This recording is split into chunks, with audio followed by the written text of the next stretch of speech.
All right, public announcements. Anybody from a community group that wants to announce any event going on in the neighborhood in the next few days? Okay. Oh, that's a good idea. Wait, that's later on? Sure. Sid was talking about there's a day of action plan for the Rifle Act, which is something that we talked about last month.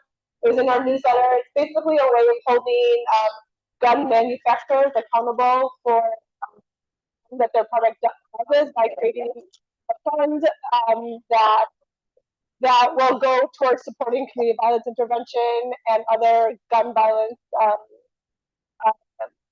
activities, violence activities. So there's a day on May 8th that many people will be going to Springfield to advocate for that. Also want to acknowledge Ryan from their here. She recently also signed on to the Rifle Act, so we're grateful for her to be supporting this, and hope to see it passing very soon.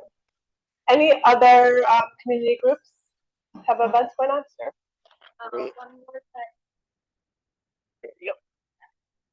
One more side has the big annual fundraiser tomorrow evening. So if you want details, come and talk to me after the meeting. It's going to be a great time. Awesome. Thank Thank you. you. All right, you want to talk about this? Go for it. All right, so what was it, 2 or 3 weeks ago? Jenny and I were happy to attend, and the 19th District Council did sponsor a de-escalation workshop for small businesses. We were at the intersection of Leland and Broadway, so in the 26th Ward, so a few different organizations and businesses from that area. It was really fulfilling to watch it in action. It was something that was centered on having the confidence to be able to defend yourself, but also, you know, de-escalate a situation and only resort to violence at the absolute, you know, last means necessary type of approach. So it was attended by more than 30 folks. It was a really great time. Just wanted to share that we attended that, and you know, it was a great community event. So we have been implementing this trends and concerns section of our presentation where we actually want to hear from you. So anybody have any trends or concerns in the community that they've been noticing? We have some starter questions to educate those ideas or types of situation that we're thinking about. So those 3 thought starters are: on your daily route, what is one specific change you've noticed lately that either increased your sense of safety or gave you pause? If you could redirect one safety resource to a specific trouble spot you pass, what is the location and what would be the best solution? Would it be an officer, a social worker, or a civilian team? And then what is one non-police improvement, like better lighting, youth programs, or mental health services that would solve a safety concern on your block before it requires a 911 call? So does anybody have anything that, you know, resonates with this, or anything that you want to call to our attention? Joanne?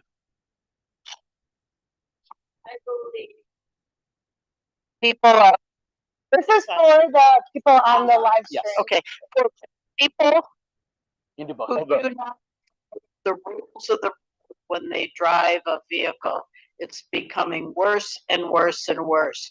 And there are intersections where I believe the city could put up red light cameras, and you know, when 3 to 5 cars go through the red light at the Whole Foods up there, they could be charging money and make it safer for drivers and pedestrians. I mean, when 3 to 5 cars go through, we're talking about the post office trucks, city vehicles, and other things. And big semis, when they're driving west on Belmont, they make a left turn on the Asheville, which has a sign that says you're not supposed to do that. So when people make, you know, I had to stop in the middle of an intersection when people make a right-hand turn on red, and they were crossing me. Thank you. Thanks, Joanne. And yeah, if we pass around one of these small microphones, it's for the live stream that we have on YouTube. So we have a mic for this room, which is I'm holding here, and then these small mics. I have some littered across the room, so if you see one of those, and if you are looking to speak, feel free to grab those. Can I just add? Just one note of context for why we ask this question at meetings now. One of the purposes of district councils is to meet together with our fellow district councilors and share up to the Community Commission for Public Safety and Accountability, the 7-member citywide body, what we're seeing on the ground. We are partially designed to be their eyes and ears on the ground of what's happening in each of our districts, and the information that's shared in these meetings forms some of the information that we share up to the commission so they know what's going on in the 19th district. So we welcome you to share at these meetings any particular public safety concerns that you have, trends that you've been noticing. We also have a form that we have available on our website that we send out in our newsletter where you can fill that out. We can send that out as well. So a few of the trends and concerns that we've been made aware of. Organized airbag theft trends continue. So this is actually citywide. It's typed up here, but there has been an overall drop in motor vehicle thefts, but the district, like most of the city, is seeing a spike in steering wheel airbag thefts. So that is predominantly targeting Honda Civics. So I just want to make the community aware of that, specifically if you have a Honda Civic.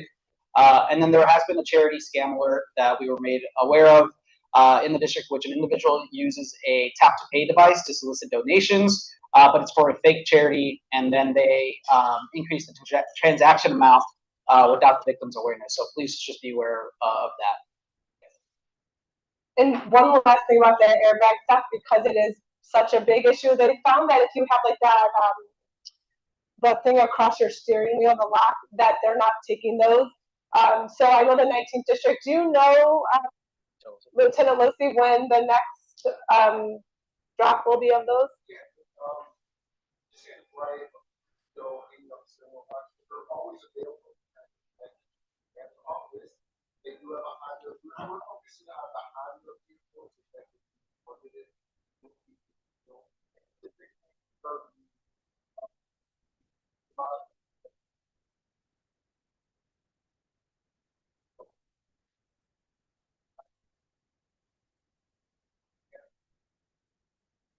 Right, thank you. So if you live in the 19th district and you have a Honda, talk to the CAP's office. They can hook you up with a, what are they called?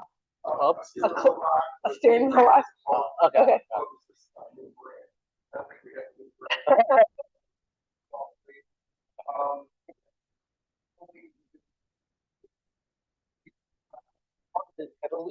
We're targeted heavily because of the number of multi-unit buildings. There's no garages. There's a lot of street parking out here. Easy access to the Kennedy off of Fullerton and Lakeshore Drive, Fullerton, Belmont. So we're seeing a spike in this area of the airbag thefts. So all the precautions you can take if you can invest in an alarm system. So if the glass breaks, it alarms. Because there are times when we're not notified until the next morning, hours later, when people go out to their cars at work and they call it in. At that point, maybe dozens could have been broken into without a response from us because we didn't know what was going on. An alarm might scare them away, wake up neighbors, and then get a police response. So we can go from 1 and 2 rather than a spree of these in the area. Thank you.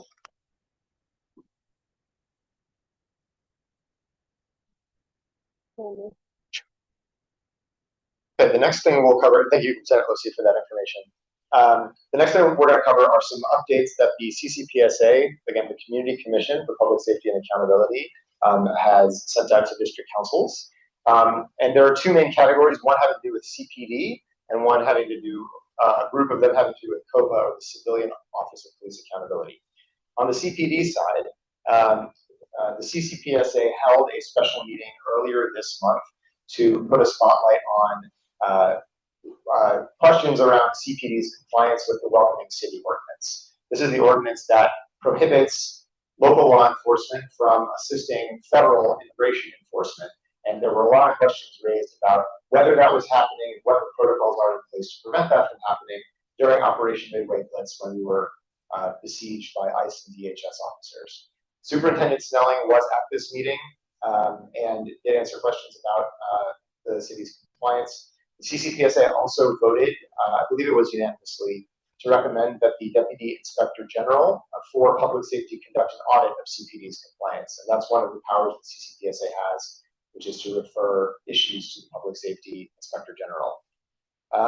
There's also been a new community policing working group formed. This is a initiative of the commission in tandem with CPD. They're also including district councilors on this working group, and our very own Jenny Schaefer was elected among Northside district councilors to serve as our regional representative to that working group. So thank you for embarking on that journey. Next, there were some updates about COPA. Now, as a reminder, COPA, or the Civilian Office of Police Accountability, is the department or agency, or office, I guess that's in the name, that investigates allegations of police misconduct. They investigate officer-involved shootings and make recommendations if discipline is warranted or if allegations are sustained. So a few updates there. One of them is that the CCPSA has the power to appoint the head of COPA, the chief administrator. They voted to appoint LaKenya White as chief administrator a few months ago, and the city council confirmed her nomination earlier, about a month ago in March, and that was following a national search for the next leader of COPA. And Chief Administrator White has more than 25 years of investigatory experience, including many with COPA, and had been the interim leader of that body before she was named its full-time head. Further, the City Council has granted COPA the authority to investigate allegations that CPD has violated the Welcoming City Ordinance. It had really been kind of unclear who was supposed to investigate if those allegations came to light. There are two investigative bodies in CPD. One of them is internal, called the Bureau of Internal Affairs, made up of sworn officers who investigate certain categories of policy violations. There's another body, COPA, that investigates other kinds of violations. The jurisdiction between the two is somewhat opaque to me, but there is a big distinction, and the City Council voted to give COPA the authority to investigate these particular allegations. Finally, there's a new COPA project that is starting to become up and running. It's called the Community Mediation Program. And this is something that district councilors really supported the development of over the last few years. The idea is that for certain lower level offenses that involve residents or community members who have complaints against officers, rather than going forward through a formal disciplinary process, there could be a mediation that would take place between the complainant, the resident, and the officer who was involved. It would involve a third-party mediator who would hear out the concerns, allow the parties to interact with each other, and maybe come to some agreements or understandings about how to resolve that conflict, and that an officer, by going through that mediation program, would not have to face a disciplinary action. And that would be a voluntary and consensual option to mediate disputes between residents and officers rather than going through this disciplinary process. So that community mediation program, I think, has great promise, and they are now accepting applications for community mediators. So if any of you are interested in becoming a community mediator and getting training, I think it's about a 40-hour training, so relatively intense, to become a mediator in this program, that is an opportunity for residents to get involved and help to continue to bridge the divides between residents and police officers.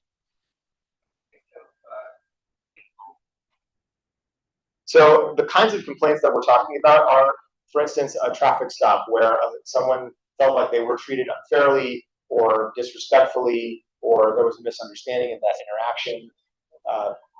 COPA accepts complaints from residents if they have a complaint about officers, and a certain category of those complaints would be eligible to be mediated during this program. Yes? You indicate here that COPA has now the authority to investigate the city ordinance. Previous lights that have to be out of the machine of the safety point to investigate. Is there clarity as to who's actually going to do that, or is I want it to be where like no one does it?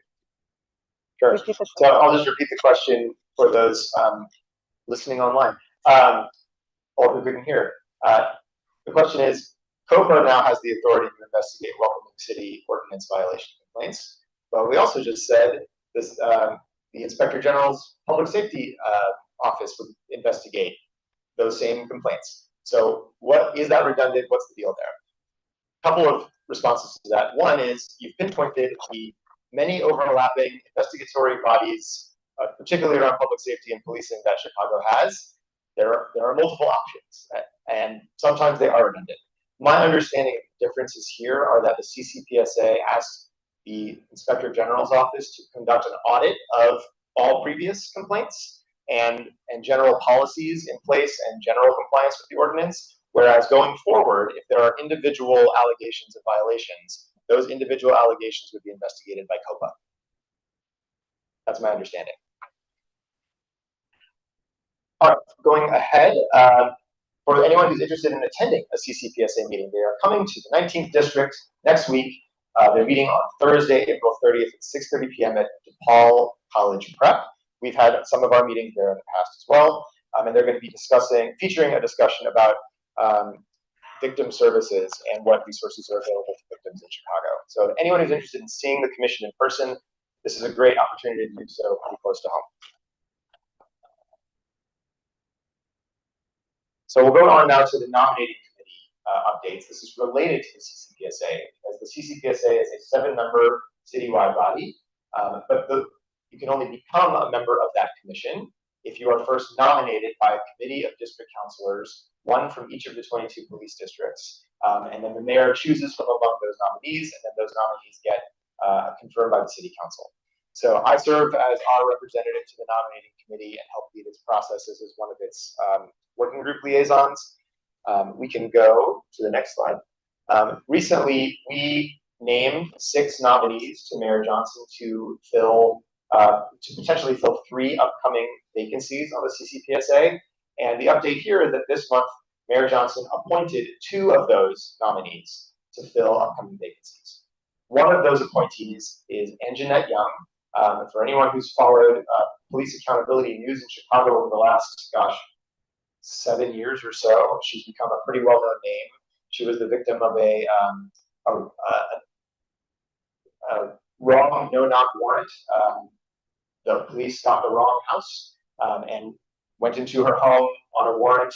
She was not wearing any clothes. She was detained for several hours. It was a really traumatic experience for her. But she took that trauma, and at least what I observed in her application to the CCPSA, is she has really channeled it into trying to push for reforms that work for officers, but also work for community. She's advocated on a citywide level for these changes. She's sat with other victims of similar infractions in court cases day by day. She has a book out now about her experiences. She's also a social worker by trade, and has, I think, impressed us all quite greatly in her abilities to serve on the commission. The other appointee is Angelique Guzman, who is a senior at Mather High School here in the district, or in the 20th district.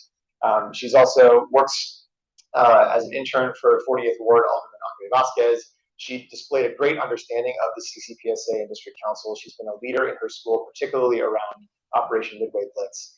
And she would fill one of 2 spots reserved for youths between the ages of 18 and 24. There's still one upcoming vacancy, which the mayor has not made an appointment yet, this fall, and so we expect he will do so soon, or the nominating committee will meet again.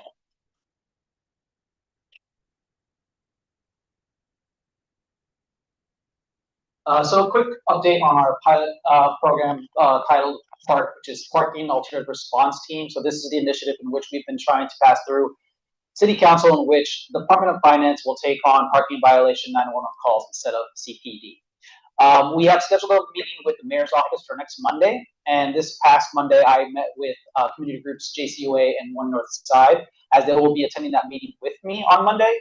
And our main ask for that meeting is for the mayor's office to appoint a dedicated resource to lead the efforts in requiring all departments to formally create a plan of action to enable the full version of our pilot program within the next 2 months. And the reason I say the full program is because in discussions with the departments across OEMC, Department of Finance, and CPD, there are some hesitations to include both parking violations 1 and parking violations 2 within this pilot program. And we think it would be a mistake to not include it in this full capacity. And we're trying to see if we can get a little bit more support from the mayor's office to help the departments figure out truly the logistical items that may present as a barrier to implementing full parking violations 1 and parking violations 2 in this initiative. So, the big reason that we are advocating for this so hard is because we really believe that this increases the police capacity for proactive community problem solving. It fulfills federal and departmental mandates. We've had 3 reports recently released. CPD's own strategic organizational report, the consent decree, which was now 7 years ago, the workforce allocation study, and the community policing report, all talking about alternative response models and systems. And we think that this could be really an ideal use case for implementing some of those recommendations and, frankly, the mandates included in the consent decree. So yeah, we think this can establish a scalable interagency blueprint for future alternative response programs. And we also believe that the CARE program that's currently live, we believe some of these logistical barriers that we could try to solve would also help improve the service that we see by the CARE team as well.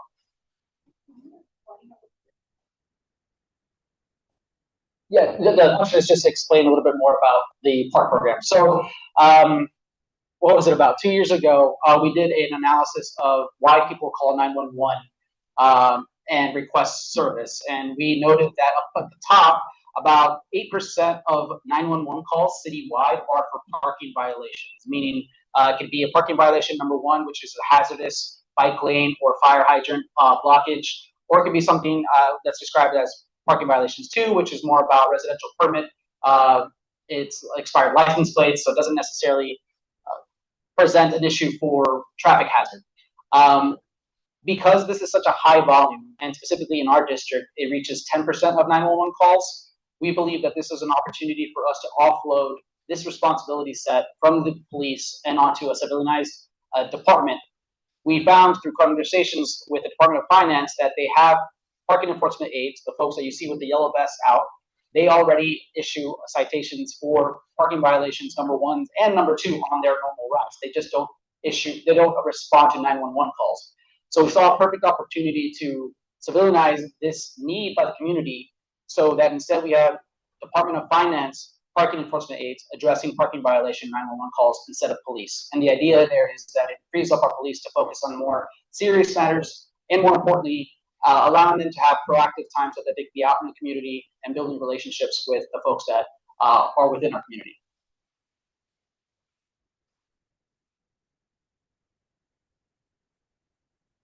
Other question?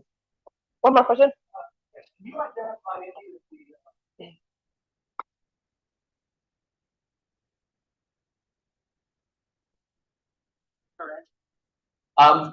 Yeah, that's a great question. So Repeat the question. that question is, can we speak to some of the hesitations from the departments? And one of the hesitations that we heard is from CPD Central headquarters. We've heard that parking violations 1 sometimes can present a preliminary issue that could be a violent or threatening situation waiting to happen. One of the examples we've been told is a double parked car. That could actually be a robbery crew in action, so that alerts CPD on the patrol to investigate it, and it could turn out to be a potentially threatening situation. Because we did a deep dive analysis, we took a look at more than 30,000 parking violations calls, and the OMC database, what we got provided is what someone called for, and then what it was coded on eventually after it was addressed. So you can see it was called in as a parking violation, and then it was addressed as a parking violation. Across all of those data sets that we had, we found that 0.05% of the time, that actually changed to something potentially violent. Less than 0.05% of the time. So in our analysis, the data showed that it doesn't become an actual threatening situation. However, we have to respect CPD because they are the ones that are out there and they see this. That is a hesitation that we have seen from that department, but we are encouraging the Office of Emergency Management and Communications, Department of Finance, and CPD to work together so that if there is a potentially violent situation, a Department of Finance parking enforcement aides knows to call 911 just as any resident would, right? So it's more about the logistical matters, how we communicate with one another, and train our folks to do the right thing. And we never asked and are very clear that we do not want the Department of Finance to take on anything that they don't do today. As I mentioned, they do address parking violations across the board for both traffic hazards and non-traffic hazards. So for us, it was more about how do we take what is already happening and become more effective with our resources? Can I add this one thing? Just real quick. And just to answer your question about who opposes it, nobody opposes it. We are working very collaboratively with all the departments. And we actually, when did we have our hearing? Last October, Yeah, September. we had a public hearing at City Council that, at the public safety meeting to discuss it.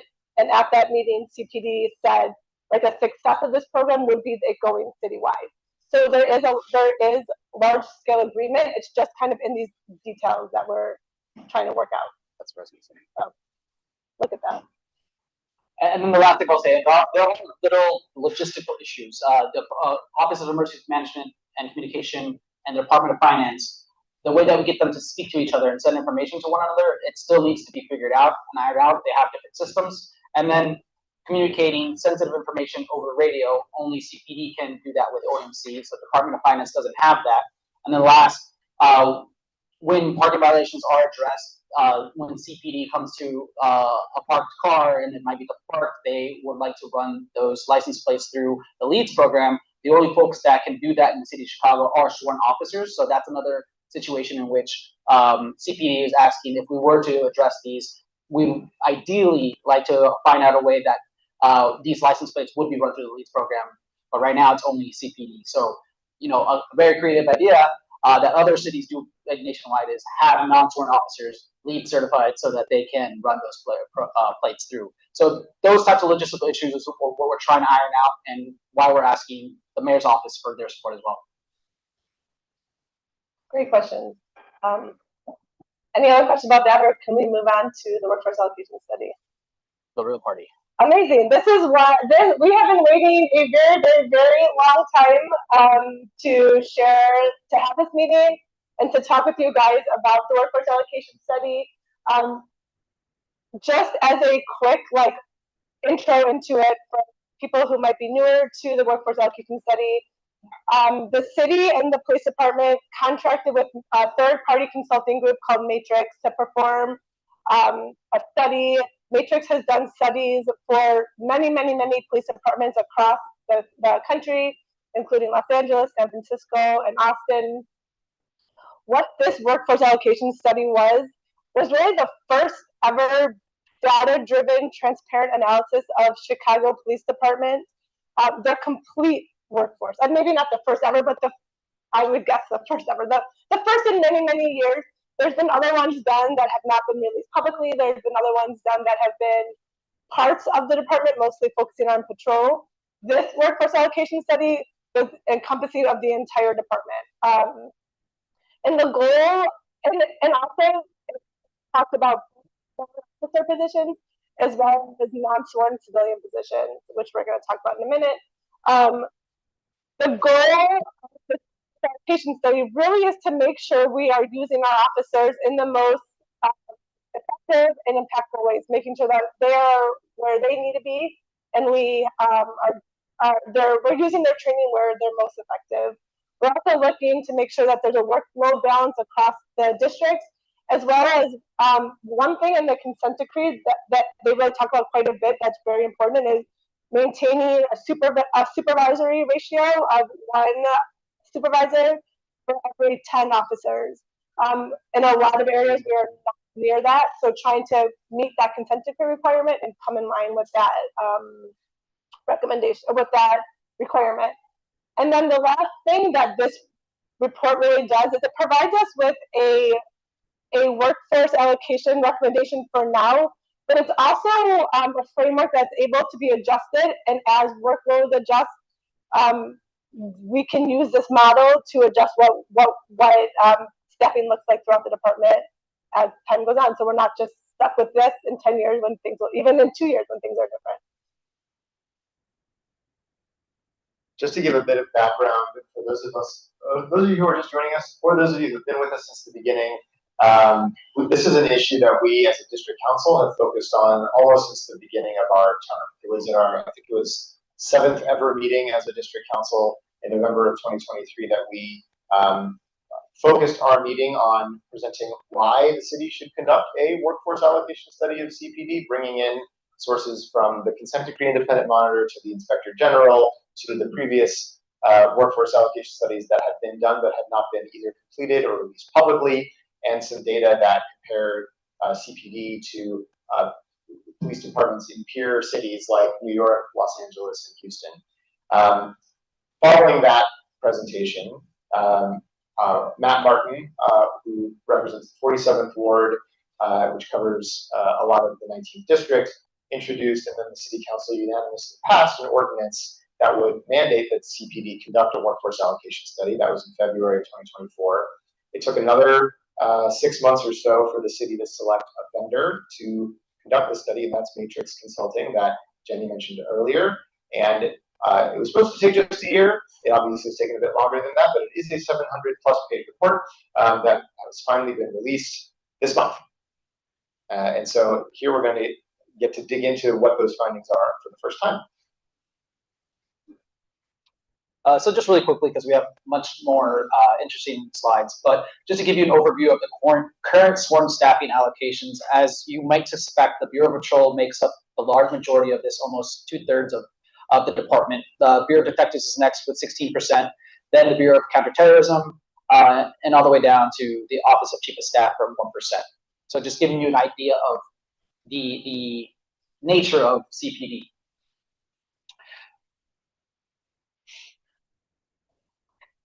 Well, this is like endlessly interesting to me, and I feel like I could talk about for hours, and I promise you all I will not.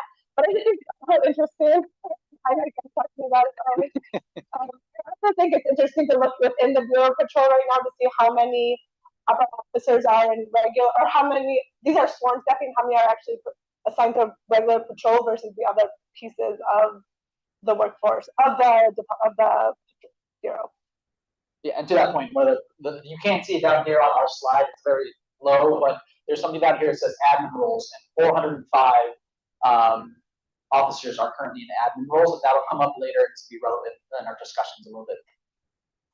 So when you look at the chart that's here on the right, you can see it broken down by district, and in purple you see us, the 19th district, and then the shades of orange might be a little bit confusing, but if you look within the column, if it starts to get shaded in orange, that means that it's either an overage or an under, like it's an overage based off of what we believe is the average in the column, right? So when you see the 9%, the top it says discrete field units. So we're a little bit heavier on discrete field units and slightly heavier on admin desk, which is 13% compared to all the other districts. But across the board, if you look at the 19th row, that ends up as 100%, and we have currently 258 officers in the 19th district, and you can see the percentages listed out there on the left.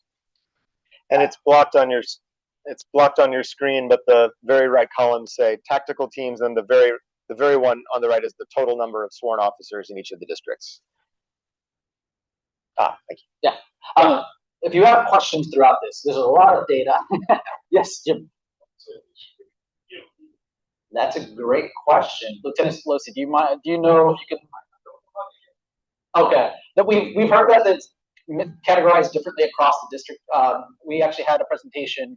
What was that, in November, where we had Captain Forbes actually come out and describe. If you want to follow up with us, happy to point you to that presentation where we defined it all. But good question. Sorry, we can't answer.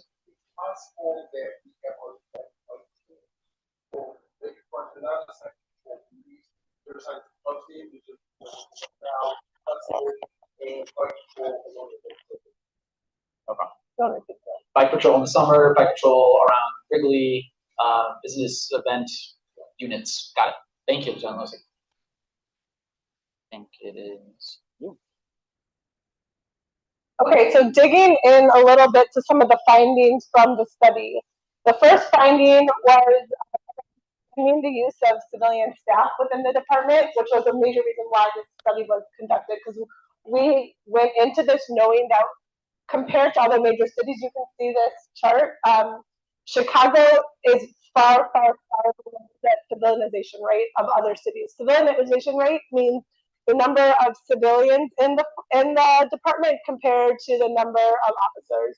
So Chicago is a far outlier with about 8% civilianization rate, compared to cities like New York that has 31% and Los Angeles that has 24%. So we clearly we should be looking into how we can add more civilians to our force so that we can make sure officers are assigned to duties that require sworn officers to perform. So the study spent a lot of time looking this, and they really wanted to, number one, emphasize the advantages of having civilians in the department. One, like I said, we're able to prioritize sworn staff where they're most needed and where their skills and their tools are best able to be used. A second advantage of civilianization is that there are a lot of civilians who go to school for and who really study different aspects that could be important to policing, things all the way from data to comms to evidence tech. These are all professional fields that people go to school for a long time and can dedicate their career to that. So increasing the levels of that in our department will help with technical expertise that's really needed. There's also cost advantages to having more civilian positions. And finally, one of the things that they found was that it could also help strengthen workforce diversity and culture by having more civilians in the staff. It could have an impact on the culture and collaboration that happens within the department. When they were considering which roles to suggest for civilianization, they considered a couple different things. One, any role that had sworn training was necessary. That obviously was not something that they would recommend for civilianization.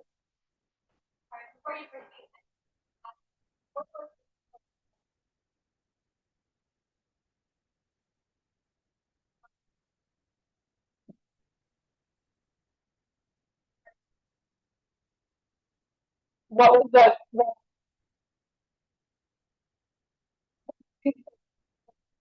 number of officers or civilians? That's a question I am not 100% sure, but I know that it has been this way for a long time.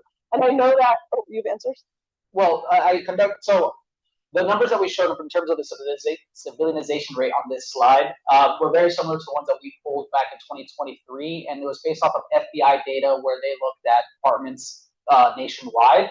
So that was based in 2022. So I know that there is FBI data that's updated yearly, where this points of comparison for that specific year, I don't think it's specified.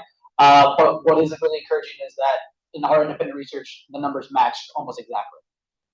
I guess I was just curious, like we ran across years, and because here, police department, like maybe a lot of police there because maybe 9/11. I'm just like such an outlier. Well, New York also has a lot more people than Chicago. This is so if you look on the bottom is sworn staff. So clearly they have a lot of sworn staff because they have like 5 times more the number of people. It's a lot. Yeah. So that's why it's so far to the side, but then it's high up because they also have quite a few civilians in their department as well. Are we losing battery? Yeah. Question. Question. What?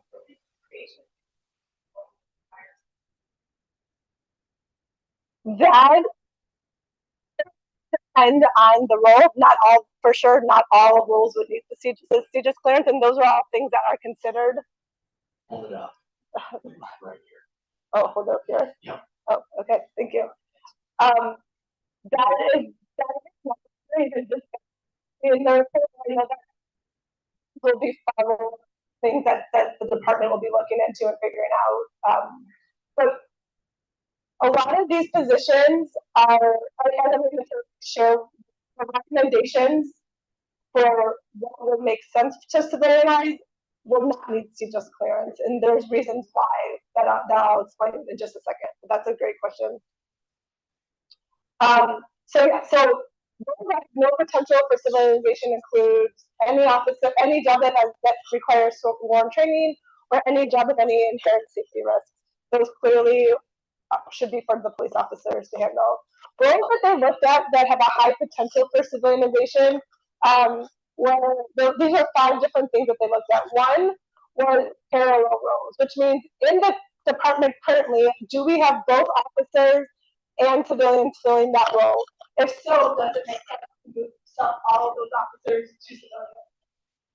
Another thing that they looked at was what existing professional fields exist right now, and if that job exists as a professional field, that would also give them reason to mark that as a high potential for civilization. This is kind of obvious, but if you don't meet sworn skill set, that seems like a good job for a civilian to perform. They also looked at comparable agencies and said, is New York doing this? If they have civilians doing this role, it probably is something that we should consider as a here in Chicago. And when they were looking at comparable agencies, they were looking at other big city departments. They weren't looking at Bozeman, Montana. They were thinking about other big cities. And then the last that they were kind of looking into was to civilian supervision. So in positions that already have a lot of civilian working as, what was the word I can't remember, as like direct report, then it would make sense to have a civilian be the supervisor. And again, these were just kind of the lens that was like that was flagging to the report, the matrix, that these could be potential for civilization. They did not say every single one that fits all of these categories, any one of these categories. It wasn't an automatic qualification. Okay. So the end recommended solution was they recommended a total of 604 positions within the department that could be civilianized. It was across 174 different assignments, department-wide. So examples of these included things like timekeepers, watch secretaries, district or area administrative support staff, and we were kind of happy to see that leads was also on there because of the competition we had earlier about the leads being kind of something that we want to make sure we figure out for our working initiative. Any questions on that piece before moving on to the next slide? Oh, that's a great question. That's a great question. I looked it up the other day. What does LEAD stand for? LEADS. It's an acronym, and it's a data.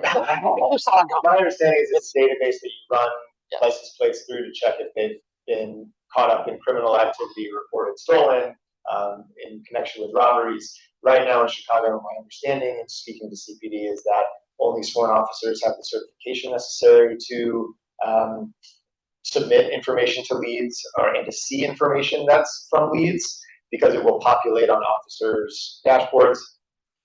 Lieutenant Losi, do you have a better idea what this is? Yes, it's a law enforcement database system where we run plates, we get alerts regarding wanted individuals, alerts coming up from the detectives of a wanted individual, a wanted vehicle, hold for investigation. It's a little more thorough than just like a TND printout of the license and the SOS printout. It's a little more information that law enforcement says. Thank you very much.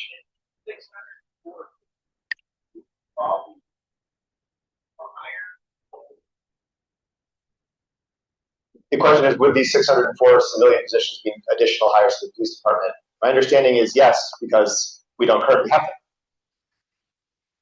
Filling roles that are currently in the department. So it wouldn't be new assignments, but it would be new people filling those assignments so that we could shift the officers. One more question. Is this a federal database or is it a local Chicago database? Illinois State Police. It's Illinois State Police. And I found out what it stands for. And it stands for Law Enforcement Agency's Data System. That was going to kill me if I... And going back to the example, CJIS, they would need the CJIS clarification. What is CJIS clearance? What's CJIS? Criminal Justice. Okay, thank you. Something that we talk about the care team a lot too, and it's something that as we look to expand. I know other cities who have some types of alternate response teams who make sure that all their employees who are hired to be on these teams are able to be CJIS cleared. as you've noticed, conversations about policing and public safety very quickly can devolve into jargon and acronyms. So I will try to not do that. If we are doing that, please raise your hand and ask, what is that? And often I link to them. The next spotlight finding is from the workforce allocation study, has to do with control staffing and geographic deployment of officers. And part of this has to do with a goal that the police department itself set, that they would like, and they sort of set this number somewhat arbitrarily, but it's a goal to hit, that officers should be spending 40% of their time off the radio in proactive policing time, where they're not responding to 911 calls, they're not just going from call to call to call, but they have about 40% of their time as a good target where they can be out in the community, talking to residents, going into businesses, doing proactive problem solving for issues that are ongoing, and not have to simply just respond to calls for service all day. And so 40% was the target that CPD set, and then the workforce allocation study took that number and then said, what do we need to do to get to that number in each of our districts? First, and I just want to make sure this can be seen. Yes. So calls for service per district, and this is, I think it's based on the year previous, thereabouts, from when they did the study, so that we're talking about a year time span. In each of the districts, the number of calls for service within that time frame ranged from about 30,000 to about 88,000. So it's a pretty wide range among all the districts, bearing in mind, of course, that the districts are not all the same size. Some have way higher populations, and some have way more public safety issues than others.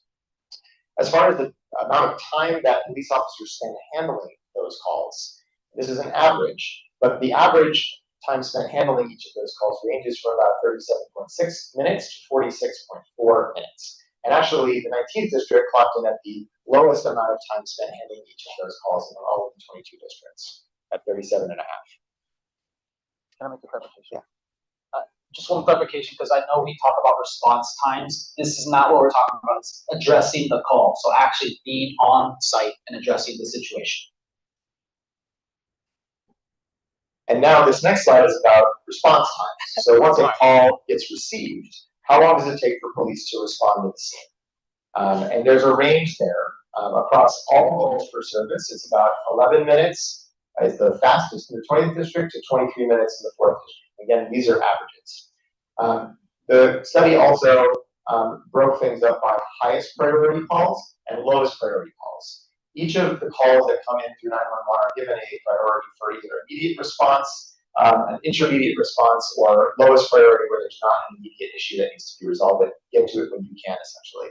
And for the highest priority calls, the 7th district clocked in at about 8 minutes, and the range went to almost 20 minutes in the 4th district. And for the lowest priority calls, the fastest response was on average 20 minutes in the 7th district, and almost an hour, almost 55 minutes in the 3rd district. So there's a higher range of response times for those various priorities. Here in the 19th district, for all calls for service, the average response time, once the call is received to on-site, is 12 and a half minutes. For high priority calls, that's 9 minutes. For the lowest priority calls, it's about half an hour. Question?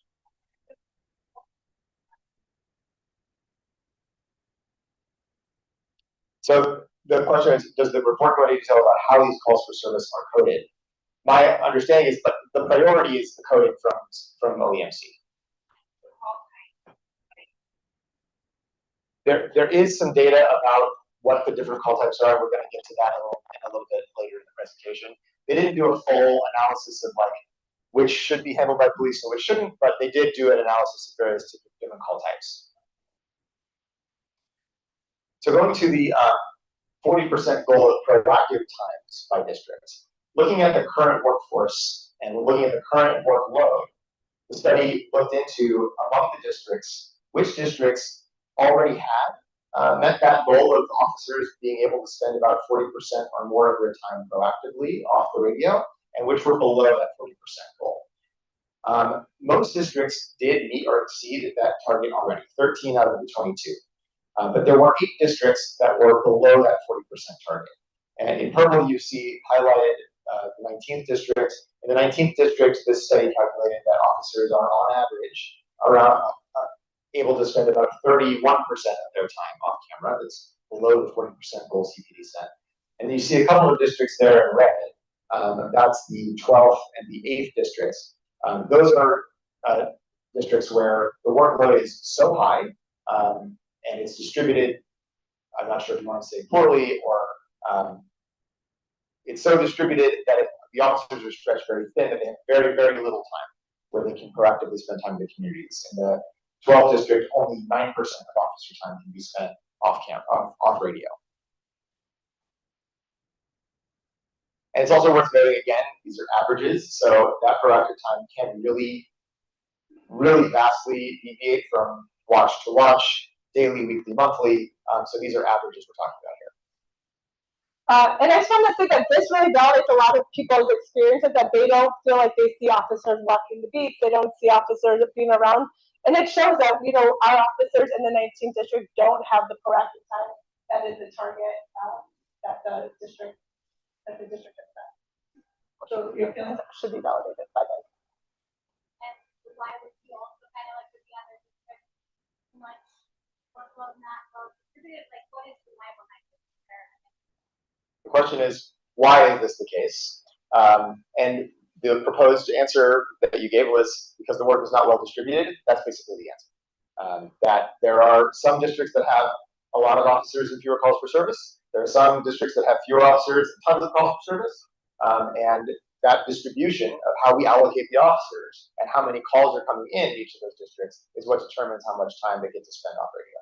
So it is an allocation issue. We have a higher level of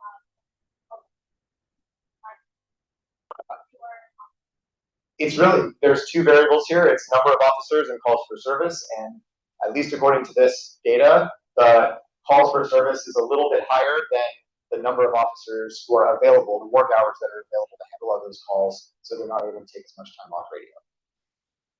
So how do we deal with that allocation? Yes? Other question? Yes. Are there certain tasks that fall under proactive, or is it kind of just off the radio?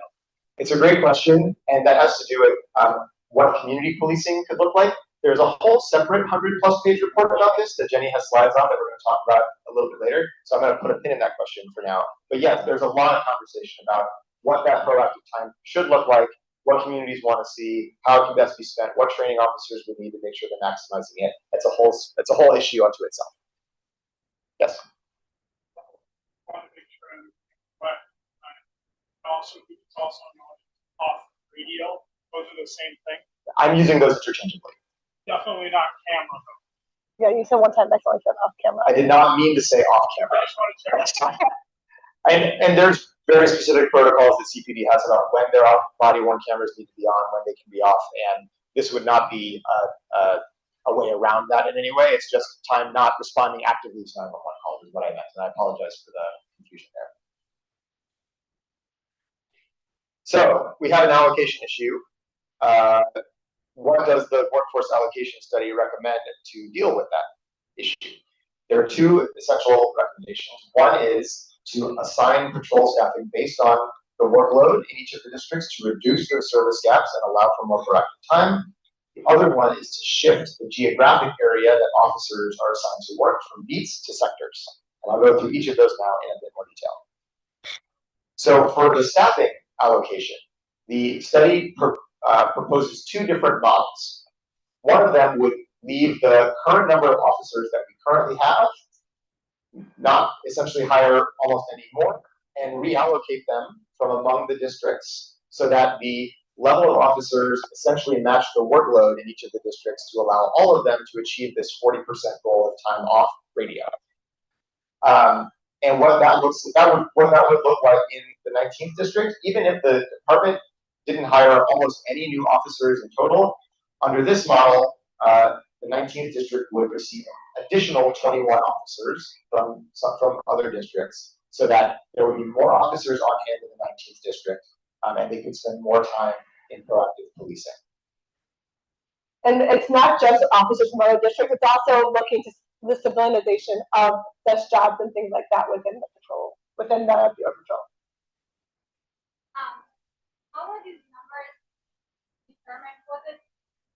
normal reshuffling, or are there any background considerations? Because I'm thinking like you take some officers from an area and actually call for service and increase and like, you know, offset the balance.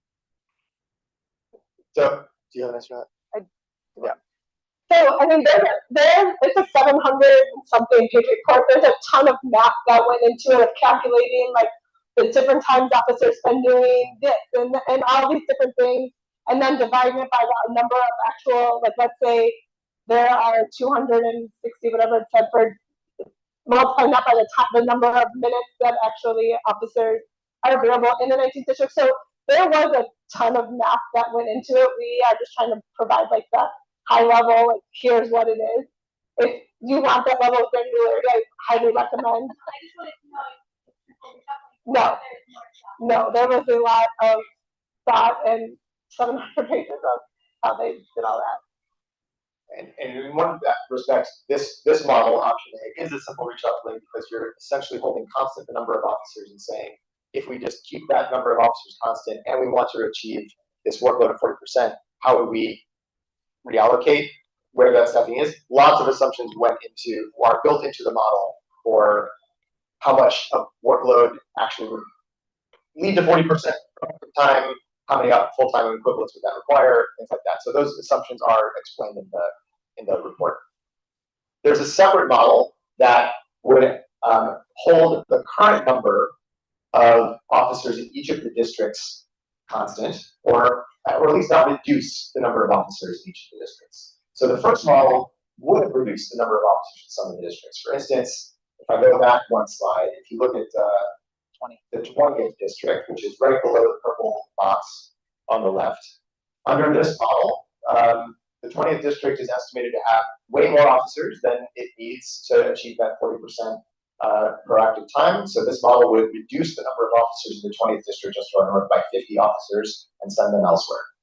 And so under the next model, option B, they did not reduce the number of officers in any district, but just suggested how many officers would we need to add in each of the districts where there was not enough proactive time off radio to allow for that workforce to even out. Under this model, we would still gain about the same number of officers, 22 in this model versus 21 in the first, but other districts would simply remain constant and have far more than 40% time off radio than the 40% goal. And under this model, option B, this would add 273 additional officers to the police department. Question?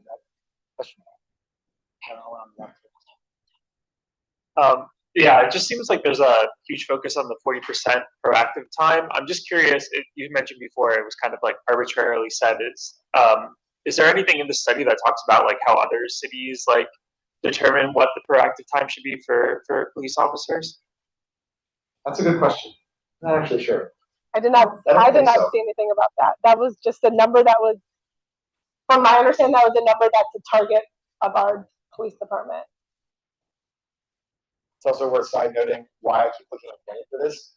She did the deepest dive for any of us into this study and created all of these slides. And so big kudos to Jenny. And has also been, yes, definitely on our class. But not just for creating slides, but for being a really fierce advocate for council voices in the workforce allocation study, helping to lead the work group of district counselors that have tried to keep tabs on the workforce allocation study as it was being conducted, trying to get information from the steering committee that we weren't allowed on, that she wasn't allowed on, and now trying to distill the information and try to get it out to the public. So we've done a tremendous amount of work on this, and this really reflects a lot of that. Thank you. And kudos to all of you guys for coming and listening and learning about this really important study that I do think has a lot of potential to change how policing happens in our city. So thank you all for coming out to hear all this. Well, thank you for sharing all this wonderful information. But in the area, I'm just a little confused. It says total number of officers required for the whole city is 3,643, but we have 11,500 officers in the city, don't we? So where's the other 8,000 officers? They're in different parts of the department. And this is the number of officers, and this is also speaking specifically about patrol officers. Now, patrol is the biggest part of the police department.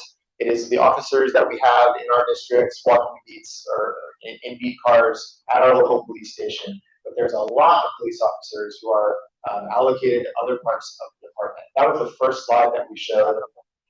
It's already up there. Doesn't really know what we're talking about. So what we're talking about here, Professor, is just this patrol square. The whole square is the entire department. What we're talking about in this allocation is just this, large square. It's the largest square, but it's certainly not the whole department. The department is also made up of all these other types of officers and different bureaus. We've got the Bureau of Counterterrorism, which has different responsibilities. We've got the Bureau of Detectives. We've got the Police Community and Reform that does education and training of officers. Office of the First Deputy, Bureau of Internal Affairs, tactical teams. So there's a lot of different roles, and some of these are ones that the allocation study suggests we civilianize. For instance, a lot of these administrative roles. That's currently 405 sworn officers that the study says, wait, we can hire civilians for those roles, not because you don't need to be a sworn officer to do a lot of them, and move a lot of them into patrol or other areas of the department. Just a time check. We've got to speed it up. We'll speed it up. All right. Wait, we've got some more questions. Okay. Hold on. There's one back here and then one here. So sorry. Apologies. Sorry, just to make sure, I just want to make sure I'm understanding how this would impact sort of hiring and thinking ahead even to budgeting for the department. So the 600 some civilianized roles, those would be new roles, but the 237 some new officers under Model B, those would just be officers currently in civilianized roles reallocated to policing roles, not new hires. Is that correct? We're going to get to that. Yeah. Information coming up very, very soon. What's the question? Marco. Yeah, which I think is like one of the, I think one of the crucial linchpin slides that one was looking at. And my simple question is, are those basically different squares to scale? They're to scale in that model, yes. Then that's amazing how few people are available to do all the stuff that we, John Q. citizens, they put. It is illuminating. It's mind blowing. Thank you. Thank you. It is really illuminating. All right, real quick, slide 39. This is just about the, we're going to move on to different parts of it. There was that other recommendation about shifting the geographies of how police are allocated. On the left here, this is a map of the 19th police district, and it's divided into 15 different beats. Those are the thicker black lines, and right now officers are assigned per beat. The idea of the study is to instead assign per sector.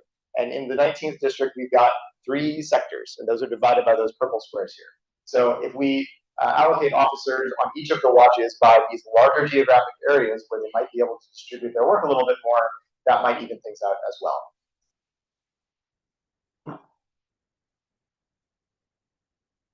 One of the things that Jenny mentioned earlier is the span of control or the supervision model that we currently have within the department. And I'm going to start with the recommendation here. So it recommends to increase the supervision to reduce span of control below a ratio of 1 to 10 in patrol units, and additional sergeants are critical and proactive enforcement units, which means lower number of officers per sergeant. So if you think about college classrooms, the lower the number of students there are, the better outcomes typically, and that's what we're trying to see here in the department as well. And so we can have consistent supervision of patrol officers by the same sergeant and also have a lower number of officers per sergeant. And this also becomes really important when we think about tactical teams, because tactical teams are very specialized, and if they don't have the right supervision or cannot be working with their supervisor in accordance, or not enough time spent with them in these really high sensitive, high pressure situations, that can only multiply the potential negative effects that could arise. And so we're getting to the answer your question here in just a second, but offsetting impacts from civilization. So you are on the right track in terms of what we are looking at in terms of net new officers. So when we looked at the civilianized positions, which are in the light gray here versus sworn stacking needs, you can see that the Bureau of Patrol actually is recommended to have a plus 386 officers through staffing model option B. But when you look at it as the whole, what it's asking for is 661 total sworn officers to be added. But when then you take the 604 positions that will be civilianized, that leaves you with a net new sworn recommendation of 57 officers to hire. And again, this is via staffing model B, in which Sam explained that no department is actually going to get a reduced number of officers on the beat, and instead you'd only add to it. So, now that's summary. This is getting into a lot of numbers, but it's basically outlining a little bit more detail to where those net new officers come from. 273 patrol officers, 90 patrol sergeants, 26 tactical teams, 67 detectives, which nets to that 661 that I mentioned before. And then where we see the ability to civilianize these positions are in total 604, but that's across timekeepers, watch secretaries, support staff, and then as we mentioned, the leads and auto desk. So that's really exciting for us specifically because of our partnership that we explained earlier. If the workforce allocation study is recommending for the leads program to be done by a civilian, that will also prove beneficial to our alternative response efforts in the city. And yeah, the whole report has those broken down, but we just kind of try to summarize some of the big ones. Does that answer your question for perform? Great. Is it you? Yeah. Okay. I just want to also offer the reminder that the slides from each of these meetings are always available via the district council's website. So I see a lot of folks taking pictures, which is really exciting for me. But if you want to like download actual screen caps of, or like the PDFs, you can get those on the website. Thank you for that plug. 19thdistrictcouncil.com. So what the workforce, so we can explain to you what this was and what the findings were. And I think this was a really, really great first step to be taking, so we can kind of think about how we can properly allocate the officers that we have. Did not do yet was look at actual functions that were being performed within the department, and have an evaluation of if they are effective and worthwhile if there's time. Just to bring it to the next slide. And kind of take it back to many people who have been to our meetings probably have seen this slide before. This is something we refer to a lot when we're thinking about how we can optimize the use of our police force. We really want to make sure that we're using officers to the best of their abilities and to match their skill set with what they're doing. So kind of looking at what the workforce allocation study was looking at, big stuff for increased civilianization. It really hit that part home. Officer allocation, as my kids would say, I would give it a mid. You know, they did some of it, talk about correct doing, but it didn't really get analyzed yet. Implementation of alternative response, which again, people who have been and coming to our meetings know that we really believe that this is an important thing to be analyzing, and we'll talk about that in just a second. It didn't really talk about how to better use technology in the department. And, you know, you can assume that having a more properly allocated force will improve officer wellness by seeing overtime and other things. Study either. Our district council will continue and to really advance what alternative response could look like, because we do see this as an important addition to public safety in the 19th district and across the city. We have talked a lot already about the parking initiative that we have been working on. We also have been advocates of the CARE program, which is a non-police mental health crisis response, which we will hopefully run through this meeting quickly and be able to spend a couple minutes talking about some things related to that, and really some takeaways from the workforce allocation study and CARE. So as Jenny mentioned, the workforce allocation study did not determine which calls for service should be responded to by police and which ones shouldn't be. And that to me is a big oversight. And one of the things that I wanted to call out on this slide is what you can see, the most common calls for service, which corroborates our parking initiative. You can see number 1 through 5, disturbance, domestic disturbance, check, well-being check, parking violations, and then auto accidents. Domestic disturbance, I think, is one of those more sensitive, and we'll need to take a really deeper look into it. But when we think about alarms, commercial alarms, disturbance, think about a world in which you have a community service officer going out that is not, an armed officer, thinking about them going and being the first responder and then calling the police if and when needed, right? So these are some of the things that I personally am thinking about, and this is why we call out the parking violations, because we are currently exploring the parking alternative response team proposal with the mayor's office. And just to break it down a little bit, if you take the average handling time for parking violations 1, and then the calls for service are 58,000 plus, that actually equates to 33,370 hours spent. If you break that down to a conservative estimate, 8 hours per day, 5 days a week, 52 weeks of the year, you would get 16 officers back by not addressing parking violations. So that to me is a pretty eye-opening finding, that you could actually gain more officers through their time if they were spent not addressing some of these lower level calls for service. So another thing that I wanted to bring to everyone's attention, just because it is top of mind with the parking enforcement initiative, this is an extrapolation of data, and these are large estimates, right? So one of the things that we requested is the number of citations issued by CPD in 2025. CPD in 2025 issued 381,937 parking citations. So if you were to think about the previous slide and assume 34 minutes for addressing those calls, you would get to nearly 13 minutes of active police time spent on parking violations. That actually translates to 216,000 hours annually.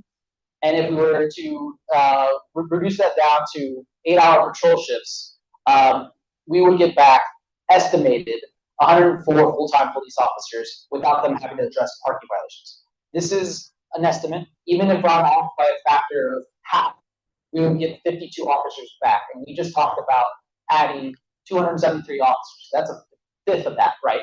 So I want us to think long and hard at why we advocate so much for alternative response, because this is the way that we can do more with what we have in a department that is quite large when we think about how the city operates. Is this me too? So this is the brief point here is this is a big step forward, and it is great that the city of Chicago, the police department, did this report, produced it, released it publicly. It was just a few years ago under a previous superintendent that the University of Chicago did do a workforce allocation study of the police department that has never been released publicly, and the police department did not permit, or the city did not permit to be released publicly. So this is a good step forward. I'm glad we have these 700 plus pages to pour over and debate and discuss. And what's also great is that this is a framework that is not designed to be a one and done chunk of a report that then becomes out of date as soon as it's put out there. It is an adjustable framework that is designed to be used by CPD in years forward to figure out what their allocation should be, so that they're hitting their goals of span of control, of proactive time off radio, and those other things that we've discussed. And there's the ordinance that required this study to be done does require that this has a framework that should be applied at least annually to inform those adjustments. So in terms of implementation, we saw that this report took 2 years to conduct. We're also thinking it's going to be a slower timeline to actually implement what the recommendations are. These are all recommendations, and they're going to have to be taken up by the superintendent and see what they commit to. But this is intended to be a multi-year transformational initiative, and they are going to evaluate the feasibility, the labor impacts, and the budget implications. As we have been doing so, and again, kudos to Jenny for being on the committee that has been on top of this workforce allocation study. We are going to continue to engage with our commission and other steering committees to ensure that there is a transparent implementation and that we get progress recommendations progress on if these recommendations are being put forth. And of course, we're going to keep on what alternative response solutions are enacted. Yeah. I mean, I think there would be there would maybe a significant sector of the city that doesn't want more cops on the streets and would see that actually as undermining community safety, because their experience with the police is that the police do not treat them well, do not, you know, bring more concerns than they solve problems. And so I'm wondering if, like, along with implementation of, you know, potentially bringing more officers to the beat, is there going to be initiatives for greater training and accountability measures to inform what those cops are doing in the streets if we're bringing more cops to the streets? Thank you for the perfect segue into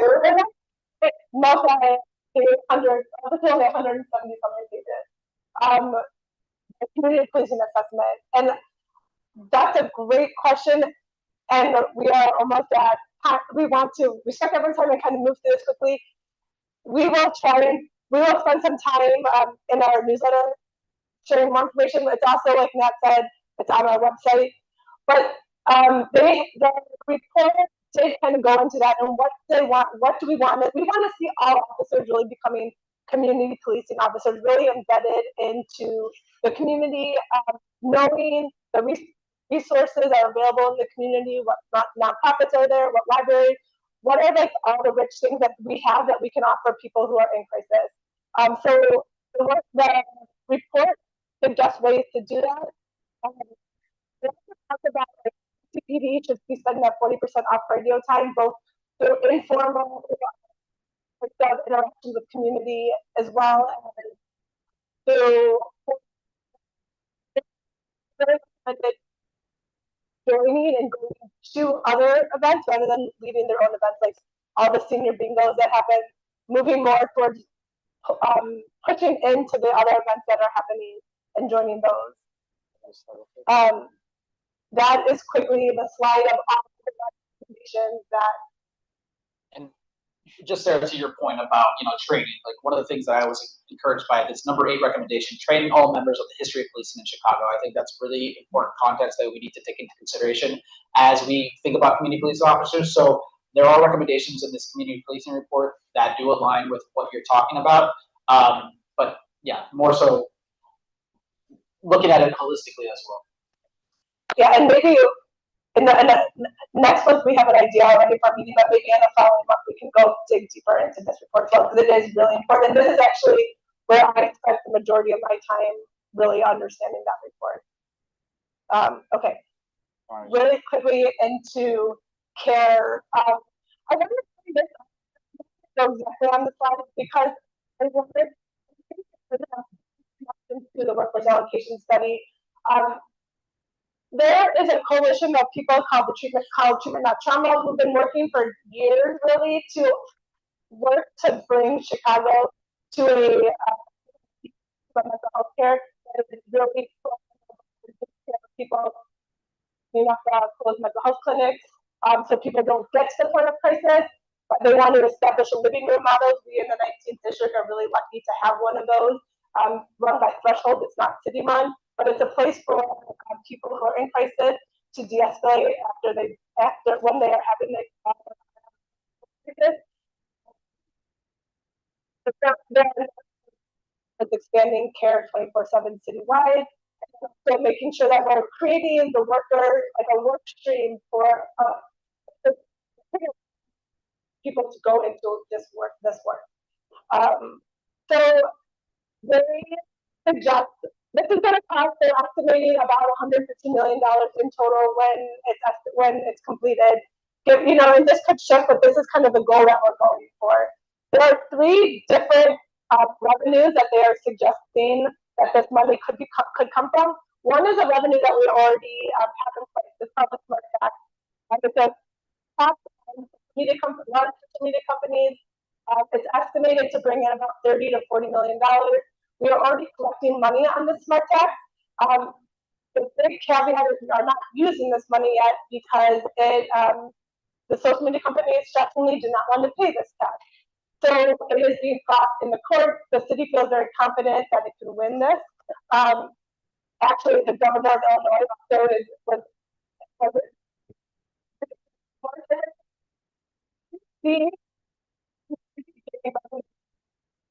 made accountable for the that they're doing in the community and figuring out how we can tax them appropriately, similar to cigarette tax or alcohol tax. So this tax is an existing revenue stream. Another funding source that they're suggesting is really, a progressive revenue, making sure that we are people who have more are taking their fair share. And they're talking about it because I think it can feel scary to talk about or comfortable to talk about the replication of CPD funds. This is hard because it's such a idea. You can't years, been coupled with like this anti-police ideology. Problem with that is that it really stops any meaningful conversation about what a responsible reallocation of funds could look like. It doesn't allow us to really dig into this idea that there are ways to create this robust public safety system that we talk about that actually would to benefit police and would work to make all of our communities safer. Because this has been kind of associated with an anti-police movement, we haven't been able to come at it from how I'm coming at it as a common sense approach. It should come from to really support officers to do their job better and to make sure that communities get the support that they need to pick the system that we need. And I don't think it needs to be tons of money. It's not responsible enough to at least consider and to look at the department for ways of where this revenue stream could come from, especially because we know it'll have positive effects on police officers. I think where the allocation study comes in is, again, when we're thinking about funding, right now, currently, we know that money is over time. I think over $200 million right now is budgeted for police overtime. We have gone over that number every year, and I saw a article. We are on track to go over that number. I think with this reallocation of officers and making sure we have enough officers out on patrol, staffing in the Bureau of Patrol, that should really cut down on the number of overtime that we are seeing. So I think that could be one place where money could come from. I think another thing that we have seen from other jurisdictions who have implemented more non-police crisis response teams is that the use of force gets reduced drastically. In Albuquerque, it was a 53% reduction of use of force when they brought on their non-police crisis response team. So we know that the city of Chicago paid a lot of money in lawsuits from use of force instances. So I think that could be another place where money could come from. And one last thing I just want to say about this, I think, is that I really don't we and district councils or anyone should be making the call where within the department it should come from. The police officers, the superintendent who really understands the ins and outs of the budget should be the one to kind of figure out what makes the most sense. But I do think that it's a responsible measure for us to start looking in that as a spot to take a portion of the funding we need to fund the care team. And just to add to that, because we are talking about workforce allocation study and we're talking about care, we have heard from our officers, we've heard from our own commander talking about their support for care and how they do believe in the program. And so when we're thinking about taking, specific responsibility sets off from CPD, it only makes sense to me personally from a practical perspective. If they're going to be spending a portion of their time addressing these types of calls, they should be properly funded. And if it's coming off of the CPD responsibility set, then that's probably one of the first places we should look. And last thing, I just think that, this can be such like a political issue. And I think one reason why I feel really lucky to be in this position is because we're able to sit down and have like the more nuanced conversations with people about what it could really look like. And it's not an anti-police type of stance that I'm taking about. I do think that police are an important part of our community and we do need to support them. And I also think that this other piece of our public safety system is also important and would really add a lot to the safety of our community. So on that real quick, we'll talk a little bit more about that, but we just wanted to share that with community. All right, we're going to run through this quickly. As you know, we've been working really hard on workforce allocation study, the partnership. There's nothing to report on our CPP community partnership plan. But now we'll move into our public comment. We do have 2 public comment speakers. We'll give 2 minutes per speaker. Nat, do you mind bringing the mic up for us? Thank you. And if anybody else wants to partake in public comment, please see Nat and we can get you signed up. But first we'll call up Sarah.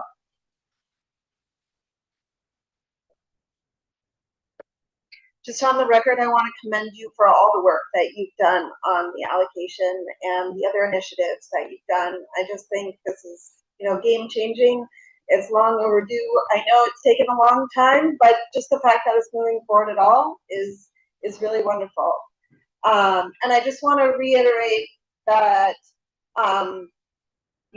more cops on the streets are going to be beneficial if their actions are well informed, well trained, and with proper. I'm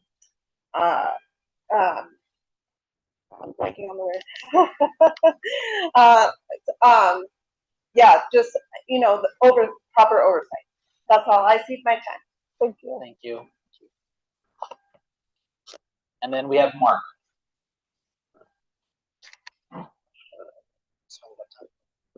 Two minutes might be an infinite amount of time that I don't use. Hi, I'm Mark Willage, and I have a pet peeve that has to do with tasers. I don't know if they cut the strength of the taser and they're just not working as effectively, but I was told that all the patrol police have been trained in tasers, and also that they carry them. And the only time I've heard the word taser on the news was when that officer reached for a firearm and accidentally put a fatal shot. But anyway, I do encourage you to do some work on this, and that's it. Thank you, Mark. All right, we want to take this time to thank our host, the great host here, Matt. Thank you. Hold it up. Hold it. Matt, who has left the room, but thank you so much for all the setup and the help. And thank our host here in the Athenaeum Center. And Roger, yeah, thank you so much. And then we do want to plug our next meeting. It's Wednesday, May 13th. Please note that it's at 6 p.m. versus our normal 6:30. So 6 p.m. May 13th. We will be letting you know what location. We had to change the plans that we had to adjust. Can I make my own public comment? Yep. Which is, I just wanted to make the happy announcement that I'm going to go on parental leave in a couple of months. Like my husband and I are going to be a girl. So I probably will be at next month's meeting. I will not be at the one after that, and probably for a few others. But I wanted to share that. Congratulations, Sam and Nigel, for the record. And then I think with that, yep, because that's the last slide. I will adjourn at 8:06. Thank you so much for staying late. Enjoy your night. Appreciate it all. Thank you. Thank you for coming out, everyone.